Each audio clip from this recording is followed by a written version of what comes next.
Linkage होता है tendency of genes to remain together during inheritance. इसको मॉर्गन ने स्टडी किया था डायहाइब्रिड क्रॉस में। उसने ड्रोसोफिला फ्लाई यूज़ की और ऐसे करेक्टर्स लिए जो एक ही क्रोमोसोम पर सिचुएटेड थे और ये सेक्स लिंक थे, मतलब एक्स क्रोमोसोम पर थे। इन्होंने जो फीमेल ली वो थी येलो बॉडीड और वाइट आइड, ये रिसेसिव था, और जो मेल ड्रोसोफिला लिया वो ब्राउन बॉडीड थे और ये रेड आइड थे, ये डोमिनेंट थे। जिसमें ऑर्गेनिज्म दोनों ही डोमिनेंट होते हैं उसको हम वाइल्ड टाइप कहते हैं।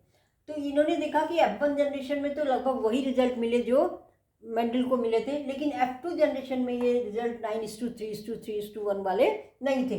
इनको पेरेंटल कॉम्बिनेशन मिले 98.7% और रिकॉम्बिनेंट मिले 1.3%, मतलब रिकॉम्बिनेशन कम थे काफ़ी।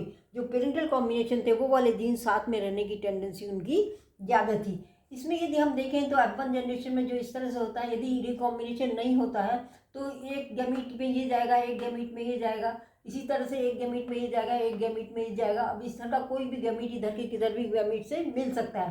तो यदि ये वाला फ्यूज होता है इससे तो ये बनेगा वाइल्ड टाइप, और यदि रिकॉम्बिनेशन हो जाता है तो ये वाला इतना पोर्शन ये गैमीट बनेगा, मतलब Y+ होगा और W होगा, ये गैमीट जो है वो मिलेगा इससे, तो ये वाइट फीमेल बनेगा। इसी तरह से यदि मेल के केस में देखें तो या तो ये पूरा का पूरा जो है इससे मिलेगा तो ये वाइल्ड टाइप बनेगा, या ये रिकॉम्बिनेशन हो गई ये बनेगा तो ये वाइट मेल बनेगा।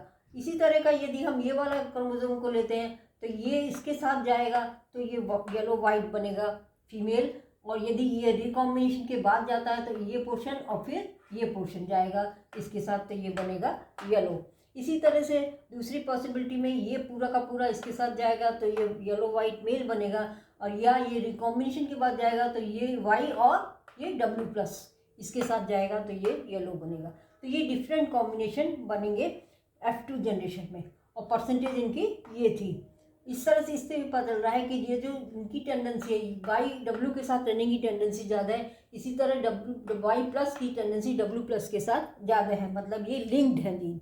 इसी तरह से मॉर्गन ने दूसरा एक्सपेरिमेंट किया, उसने दो जीन्स वो देखे जो ज़्यादा डिस्टेंस पर थे, वहाँ पर इसको जो रिकॉम्बिनेंट्स थे वो ज़्यादा मिले और पेरेंटल कॉम्बिनेशन कम थे। इससे ये मॉर्गन इस इन्फ्रेंस पे निकले पहुँचे कि जो यदि डिस्टेंस ज़्यादा है जीन्स के बीच में तो उसमें रिकॉम्बिनेशन होने की संभावना ज़्यादा होती है, और यदि पास होते हैं तो उसमें लिंकेज की संभावना ज़्यादा होती है।